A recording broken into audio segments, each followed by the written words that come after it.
Assalamualaikum warahmatullahi wabarakatuh. Salam sejahtera untuk kita semua. Beskiu, salam inkar, salam merah putih. Ya, pastinya Ibu Irma Caniago akan ngamuk ketika melihat video ini mungkin.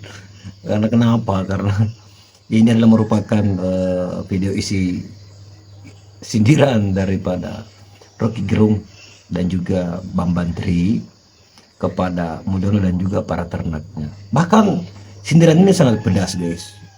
Rasa ayam geprek. Oke bosku, mari kita simak videonya. Pernyataan saya Jokowi anak PKI lah memang. Yes, sarjana PKI kok. Tuh guys, Gitu. Dan itu tidak mengandung peristiwa hukum karena tidak ada larangan anak PKI jadi presiden. iya.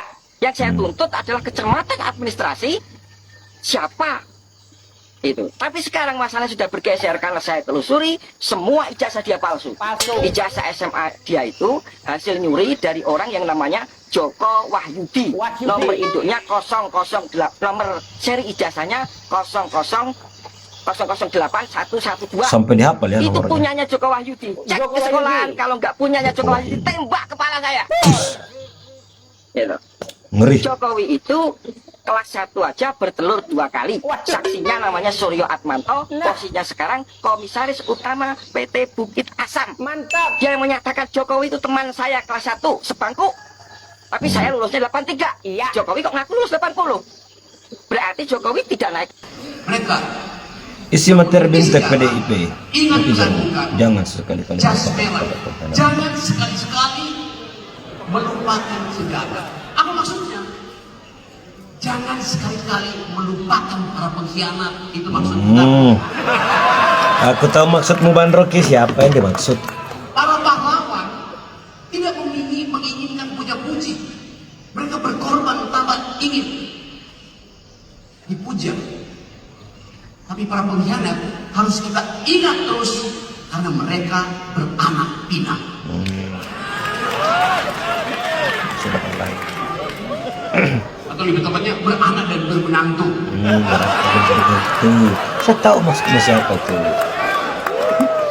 Baru berani sekarang untuk menyebut nama-nama itu. soal Memangnya pagar kondisi laut nih. apa yang berbeda sekarang dibandingkan dulu, Bang? Buat kami ya, itu mencekam. Karena di daerah pesisir Tangerang itu sering berkeliaran preman-preman ormas-ormas yang mengintimidasi masyarakat. Ketika dia Bahaya, mengkritik, Kak. katakanlah Agung Sedayu, itu biasanya segera dipanggil. Apalagi kalau menyebut-nyebut nama Aguan, itu pasti langsung bisa ditangkap. Kenapa sekarang jadi berani? Peralihan kepemimpinan dari Jokowi ke Prabowo. Karena dari kepemimpinan Presiden Jokowi itu semuanya dikendalikan. Oleh? Iya, oleh oligarki. Jadi kalau ada orang yang mau mempertanyakan menggugat soal PIK 2, pilihannya 2. Kalau tidak menjadi bagian dari aguan, maka tentu dia akan mengalami kriminalisasi. Bahkan Waduh. beberapa di antaranya sudah di penjara. Bayangkan saya hanya ngomong PIK 2 saja di podcast, itu saya harus mendapatkan intimidasi.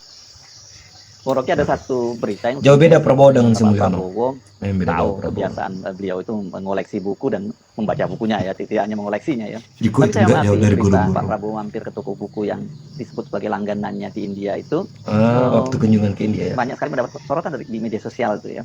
Mereka itu membandingkan dengan Pak Jokowi yang kan Pak Jokowi sendiri ngaku tidak pernah membaca buku, dan juga dengan Pak Pres Gibran yang dia nggak punya koleksi buku, dia koleksinya mainan itu, antaranya apa itu Tamiya atau apalah mainan yang lain-lain, saya nggak paham tuh. Ya itu berita sederhana. Sorry. Atau berita kecil. Presiden Prabowo borong buku di bookstore-nya India New Delhi. Tetapi kenapa kemudian itu jadi pembicaraan publik? Karena seolah-olah ada pembanding bahwa presiden sebelumnya tidak pernah membeli buku, apalagi membaca buku kan.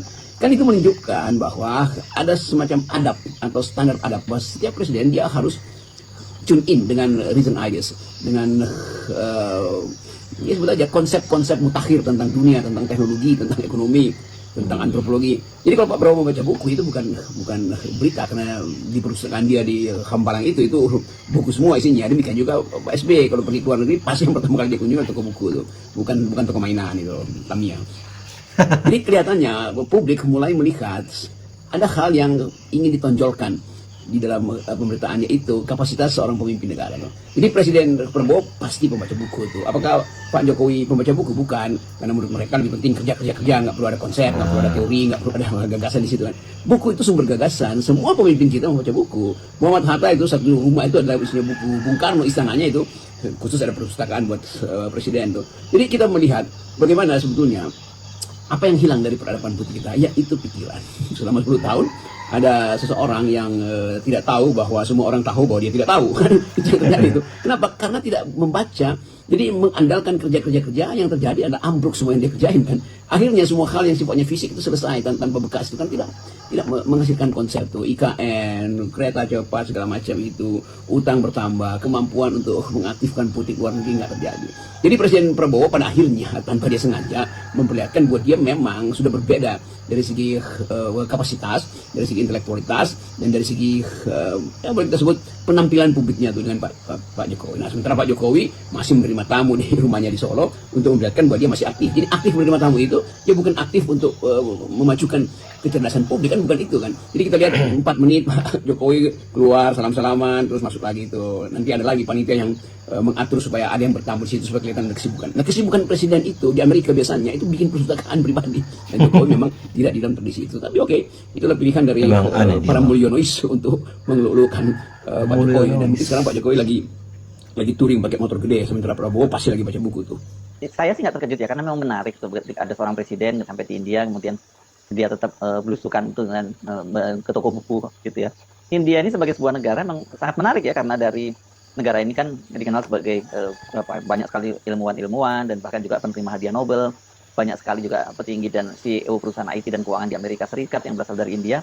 Dan mereka itu ya, generasi orang-orang pintar semacam ini nggak mungkin lahir di sebuah negara yang para pemimpinnya tidak suka membaca buku. Kita tahu di India itu buku dicetak dengan kertas yang kadang-kadang semacam kertas koran yang murahan itu kan. Dari zaman kita mahasiswa dulu itu kalau ada buku yang murahan itu pasti dari India karena murah. Tetapi memang India berupaya untuk membuat semua orang itu membaca. Karena itu kalau kita beredar di wilayah kalangan akademisi India itu, mereka dengan fasih menerangkan berbagai macam rumus pengetahuan baru, entah di bidang sosiologi, bidang filsafat, bahkan dan apalagi bidang teknologi kan. Dan kita mulai melihat bahwa India itu dijadikan model di mana pendidikannya itu memungkinkan banyak sejumlah penerima Nobel ada datang dari India tuh. Amartya Sen misalnya, Amartya Sen itu pernah menulis buku judulnya kebiasaan orang di argumentatif Indian. Jadi orang India itu selalu mampu berargumentasi yang kadang-kadang kita anggap cerewetnya minta ampun, tetapi dia memang dilatih untuk berargumentasi itu. Karena di sekolah-sekolah diajarkan teori argumentasi, praktek argumentasi itu. Dan itu yang memungkinkan India itu kaya dengan buku tuh, buku-buku kiri dipublish di India tuh. Hal-hal yang menyangkut India selalu kita ingat bahwa India bahkan sudah melakukan uji balistik atau uji nuklir di situ tuh.